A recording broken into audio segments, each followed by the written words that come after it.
तो नमस्कार। मुझे बताया गया है कि आज जो है आपके सभी साथी जुड़े हुए हैं और आज आप लोग जो है एफआईआर कैसे दर्ज कराएं और कैसे क्राइम फ्री भारत को आगे प्रमोट किया जाए और कैसे इस देश की व्यवस्था को बदला जाए। क्योंकि प्रॉब्लम एफआईआर दर्ज कराने की नहीं है, प्रॉब्लम हमारी व्यवस्था वही सड़ी गुली गली हुई है जो अंग्रेजों ने भारतीय गुलामों के लिए बनाई हुई थी।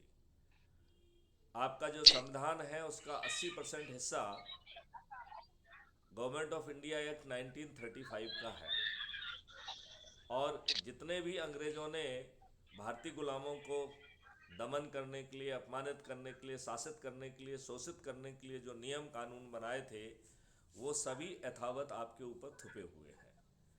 तो एफआईआर जैसे दर्ज होना ना होना एक बहुत छोटा सा हिस्सा है। बड़ी चीज़ जो हमको समझना पड़ेगी वो ये है कि हम अभी भी गुलामों के नियम कानूनों से बंधे हुए हैं। और पहले हम आपको ये बताना चाहेंगे कि वर्तमान नियमों में क्या किया जाना संभव है। तो ये बहुत इम्पोर्टेंट है, ये समझा जाए कि वर्तमान नियमों में हम क्या कर सकते हैं और बाद में जो है कैसे ये नियम कानून बदलते हुए कैसे पूरे देश का इकोसिस्टम बदल दिया जाए जो हमारे दुष्ट राजनेता कभी नहीं चाहेंगे।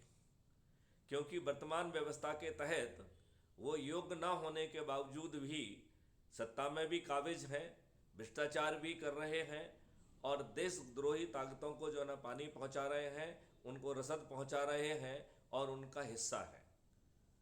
तो पहले अपन बात करते हैं कि एफआईआर दर्ज कराने का क्या प्रावधान है। तो एफआईआर दर्ज कराने के 5 सिस्टम जो है, 5 व्यवस्थाएं आज के कानून ने आपको दे के रखी हैं। तो पहला कानून जो है ये है कि सीआरपीसी के 154(1) के तहत थाना प्रभारी को ये वैधानिक जिम्मेवारी दी गई है कि जब भी किसी भी माध्यम से उनके संज्ञान में कोई संज्ञेय अपराध आता है तो 154(1) के तहत वो एफआईआर दर्ज करें। ये और 154(1) ये दंड प्रक्रिया संहिता सीआरपीसी का है, क्राइम क्रिमिनल प्रोसीजर कोड है उसका। ये 154 क्लॉज 1 है। अब यदि थाना प्रभारी एफआईआर दर्ज ना करे, क्योंकि आजकल हमारे साथ दो समस्याएं हैं। एक समस्या तो ये है कि हमारी जो जायज़ एफआईआर है वो दर्ज नहीं होती है, वहीं दूसरी ओर दीगर बदमाशों की, बाहुबलियों की, मक्कारों की गलत एफआईआर दर्ज कर ली जाती है।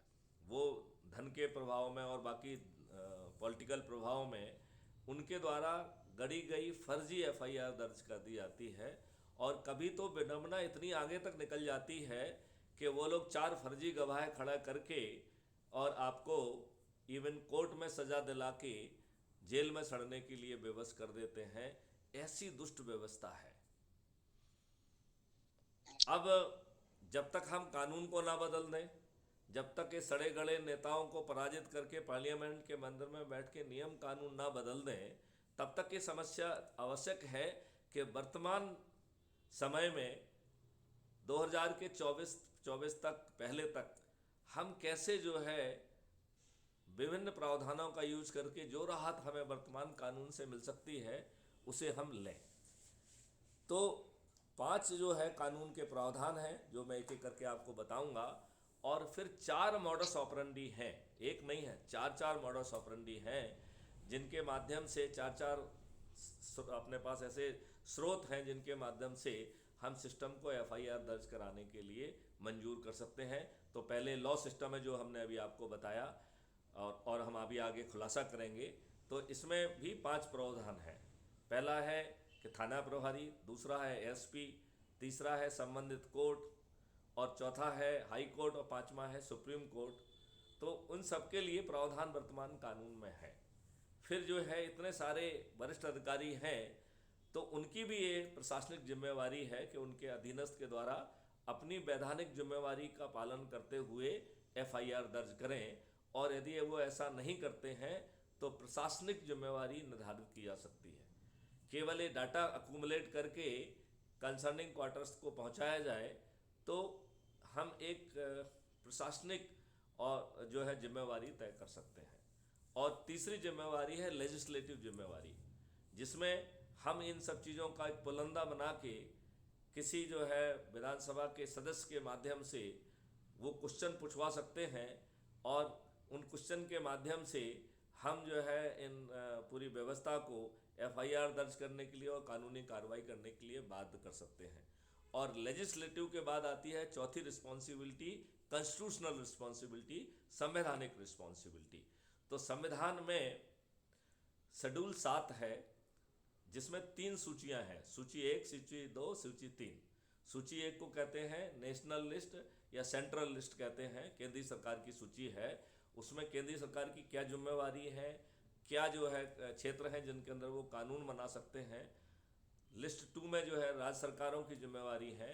और लिस्ट 3 जो है ना, जिसको कॉन्करेंट लिस्ट कहते हैं, उसमें राज्य सरकार और केंद्र सरकार दोनों को अधिकार प्राप्त हैं, दोनों की जिम्मेवारी है, दोनों कानून बना सकते हैं। और यदि उनके कानून में अंतर विरोध है तो सेंटर का बनाया हुआ कानून जो है वो ऊपर रहेगा। और to the extent of inconsistency राज्य सरकार बनाया गया कानून जो है वो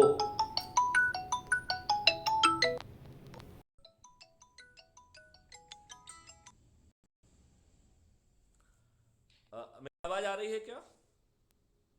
जी आ रही है। Yes, sir. सर Yes, मैं आ रही आ रही एक सेकेंड, जो लोग हैं वो सब कंफर्टेबल नहीं है हिंदी में, क्योंकि सारे साउथ हाँ सर, से डोंट वरी, मैं ट्रांसलेट करना है सर मीटिंग कंप्लीट होने के बाद। नहीं। ओके फिर तो ठीक, आप नो आप मुझे चाहते हैं should I continue in Hindi और should I change to the English? Yes sir, yes sir. नहीं नहीं, आपका what is your language preference, preferred language, Hindi और इंग्लिश? नहीं, बाकी लोगों की तो इंग्लिश English, है sir, या तेलुगु है या इंग्लिश है, नहीं नहीं, एक बार तो इनको हम कहने इंग्लिश। दीजिए, इनको कहने दीजिए कि क्या व्हाट इज द प्रेफरेंस। जी जी। आप लोगों का क्या प्रेफरेंस है जरा बताइए, हम उस भाषा में इसको डिलीवर करेंगे। सर बताइए। कोई प्रॉब्लम नहीं सर, इंग्लिश में बोलिए सर कुछ। इंग्लिश में बोले? Yes sir, yes sir. Okay. So I will repeat whatever I have already spoken in Hindi. Our main problem is not of legal recourse available. Main problem is our politician who has imposed the rules and regulation which were enacted by the Britishers for ruling slave Indian, for their oppression, for their insult. Unfortunately, the same laws has been imposed on us. But though crime-free Bharat mission is committed to change this law through Chandragupta of the crime-free Bharat mission, but we have to understand, so far we are governed by this rules. We have to understand what are the legal provision which could be helpful to getting our FIR registered. So whole law, it has been divided into 2 parts. One is called cognizable, another is called non-cognizable. Cognizable are the sections under which police can take cognizance, can register the FIR. Rather, it is their legal responsibility under section 154 1 of the CRPC to register all offences which are cognizable in nature. They are supposed, or police is supposed to register even non-cognizable offences also, but that is registered under a different section. That section is called 155 of CRPC. That is, but in that case FIR would not be registered. Simply it will be recorded in a Roznamcha, and you will be advised a Roznamcha as well as in a non-cognizable report format, and you will be advised to go to the court along with that report which has been already registered by the police. Because non-cognizable offences, the police is not empowered directly to register them, but police can still help in them also by by filing a private complaint. It is called istigasa in Hindi.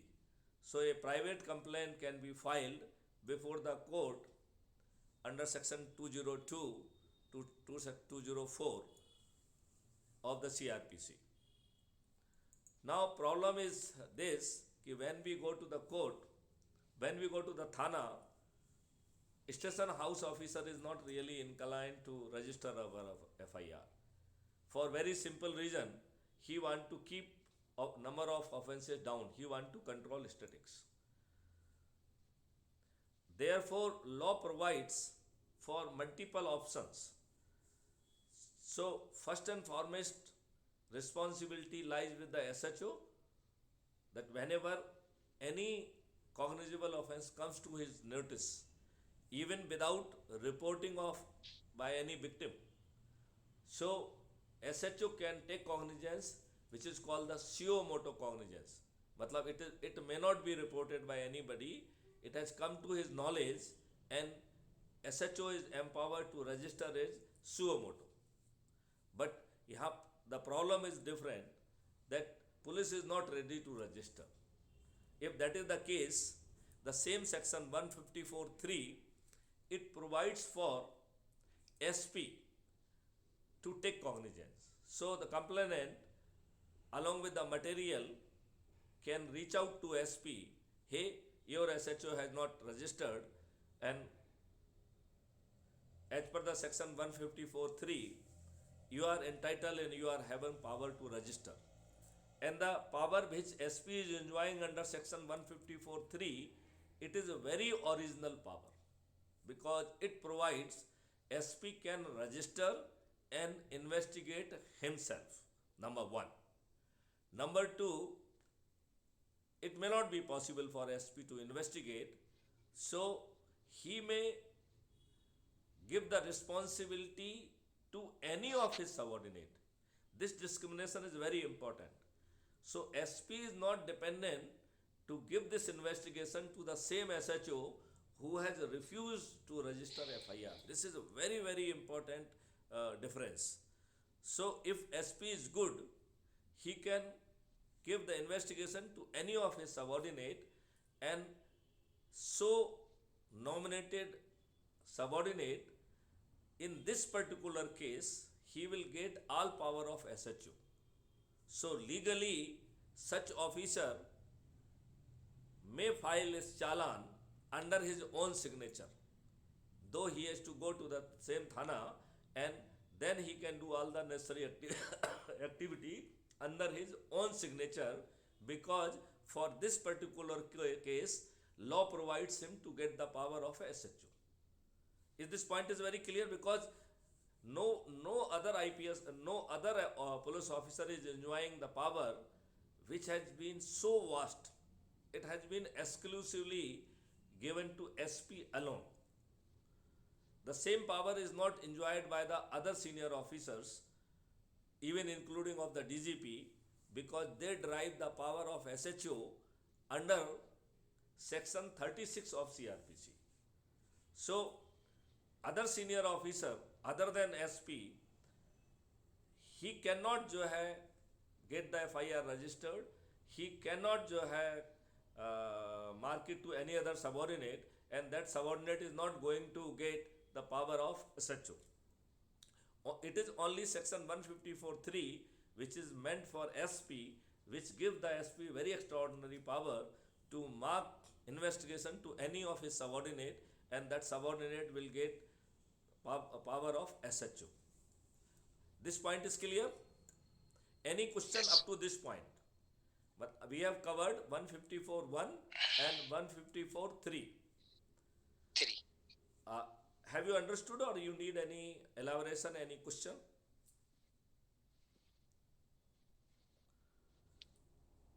Before Understand. Chingari, proceeding, yeah, you are having any question? Okay, so if you are not having any question, before proceeding for the further sections, I would like to tell each of the citizen of India legally is a police officer. He is having the section to report to the police under section 39 of CRPC, which casts the responsibility of onto each and every citizen that if any cognizable offense comes to their notice, it should be reported to the police. And if you fail to report, this law is very stringent. It says you may be prosecuted and put to the jail. The jurisprudence has been changed for section 39 because if you have committed any other crime, it is the responsibility of the police and prosecution to prove it beyond reasonable doubt. But for the section 39 of the CRPC, this rule has been changed. It says the person who is supposed to report, if he fails to report, onus lies on that person to prove that he is innocent.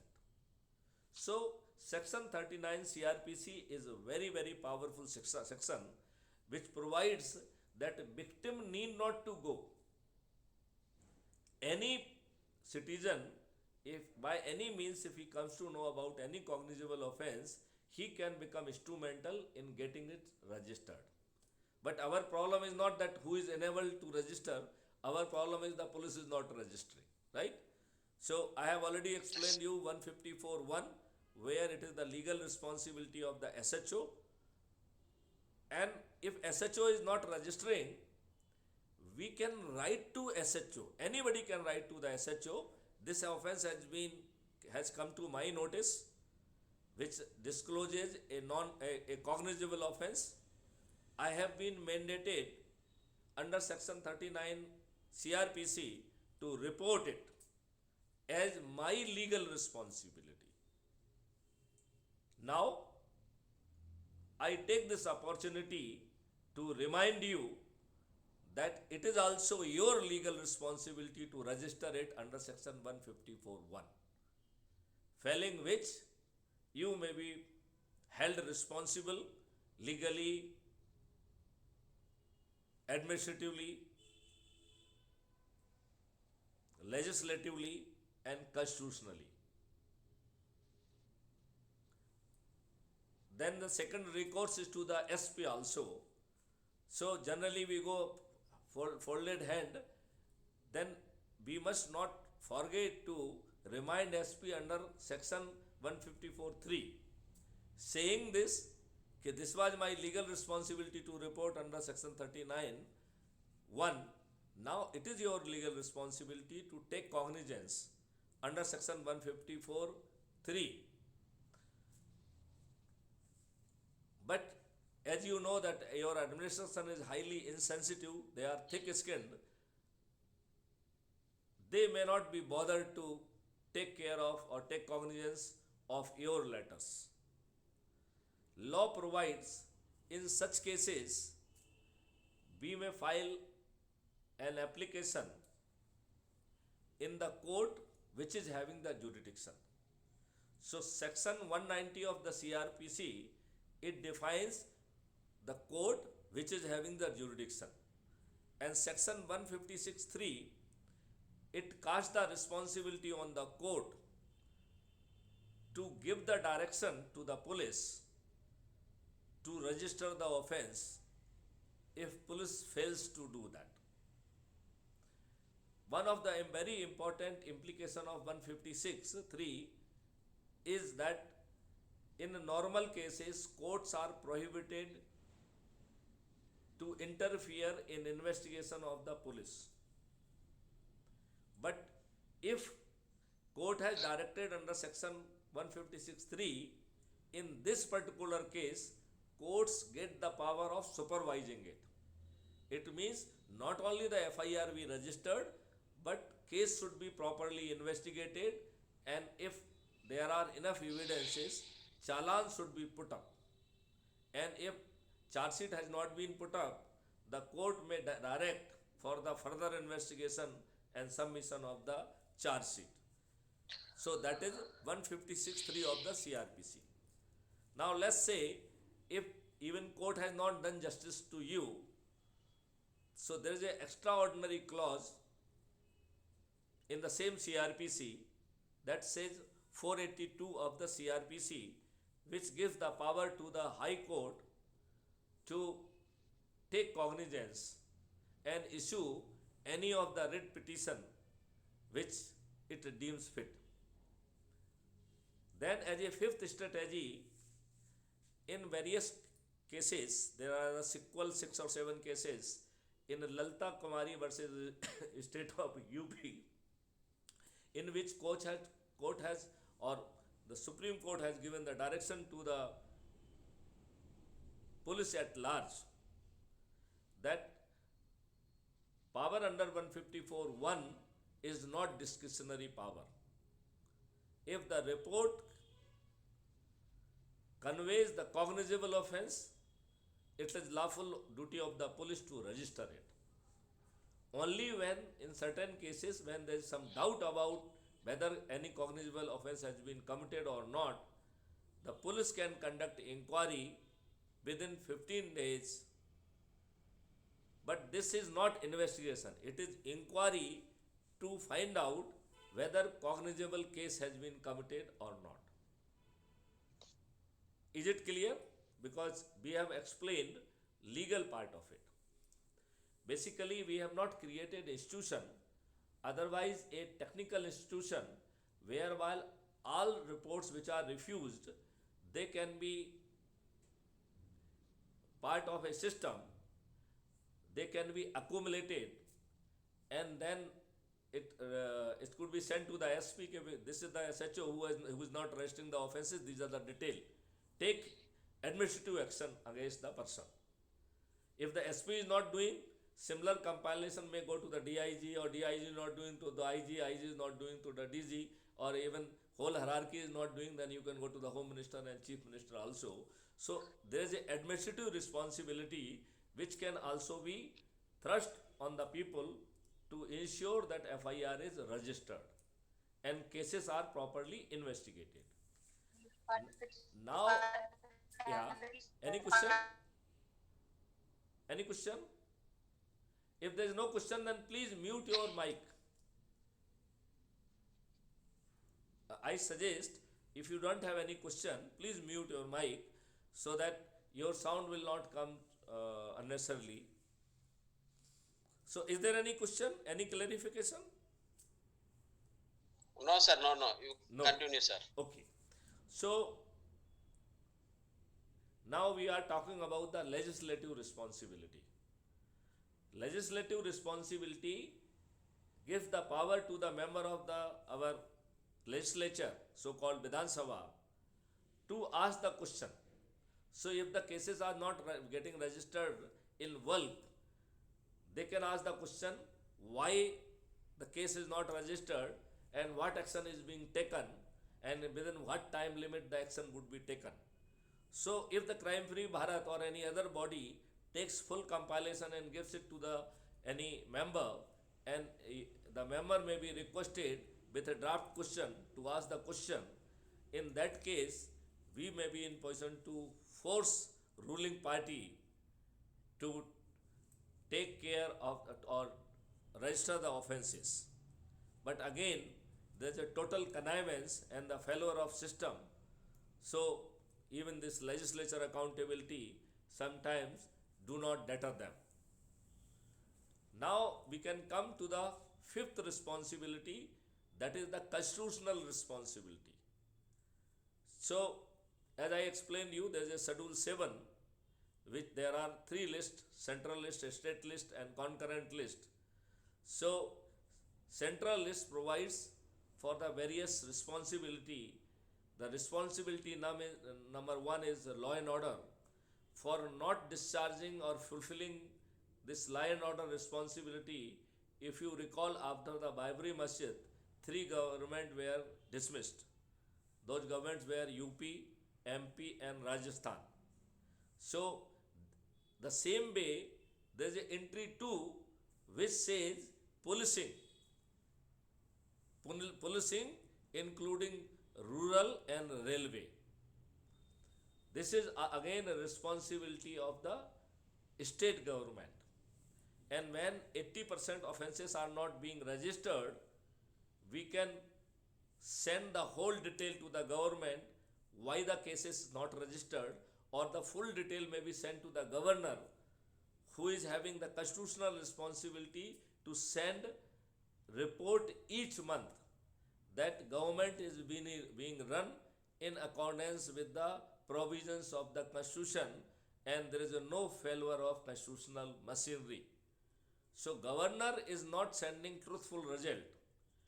We may request the governor along with that all detail which have been compiled to give direction to the state government and send a report to the president that government by not registering, by not properly investigating, is not discharging its constitutional responsibility of entry 2, list 2.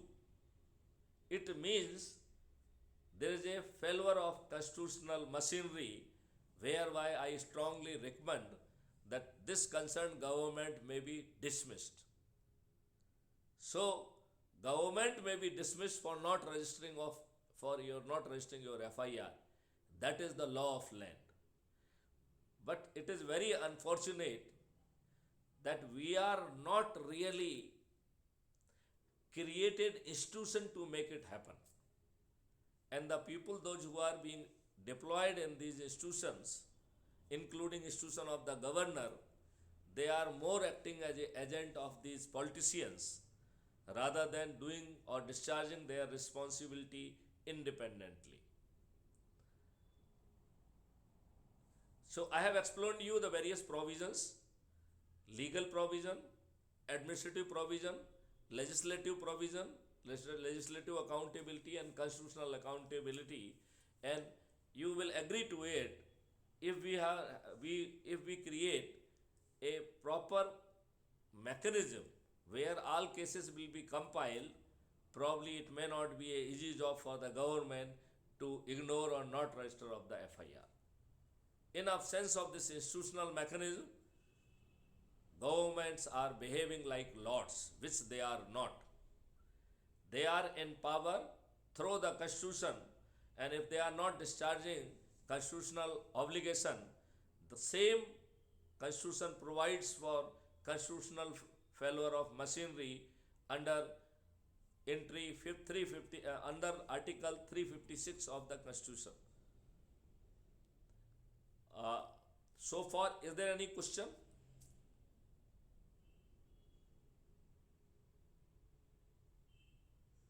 Yes. No, sir. Okay. So could I clarify each and everything, or whatever I have told you, probably you were not familiar, so probably you are not in position to ask question. What is the reality? No, sir, it's a clear. It is clear. Okay. Sir एक question है. हाँ पूछिए. Question ये है कि पहले तो FIR दर्ज नहीं करते हैं थाने में, और अगर किसी तरह 156(3) से एफआईआर दर्ज हो भी गई तो उस पर कार्रवाई नहीं करते हैं. तो इसके लिए हम क्या करें? अभी प्रॉब्लम ये है, हमने आपको 5 तरीके बताए हैं. All those 5 may be done, but for individual it is very, very difficult. I feel it is the technology which Crime Free Bharat is trying to create. That would be a best way of enforcing institutional mechanism. For helping people, one startup has come up. I am trying to have a dialogue with them and have an agreement with them so that the members of the Crime Free Bharat, till we change the laws, they can be benefited from that startup. That startup would be helping us without charging a single penny. The only fees you are supposed to give, which has to be deposited in court, right? And in many Yes. cases, the cases which are eligible by the legal aid authority, in those cases reimbursement may be claimed from the legal assistance authority also, legal aid committee also, legal aid institutions also under 198. So that is the provision of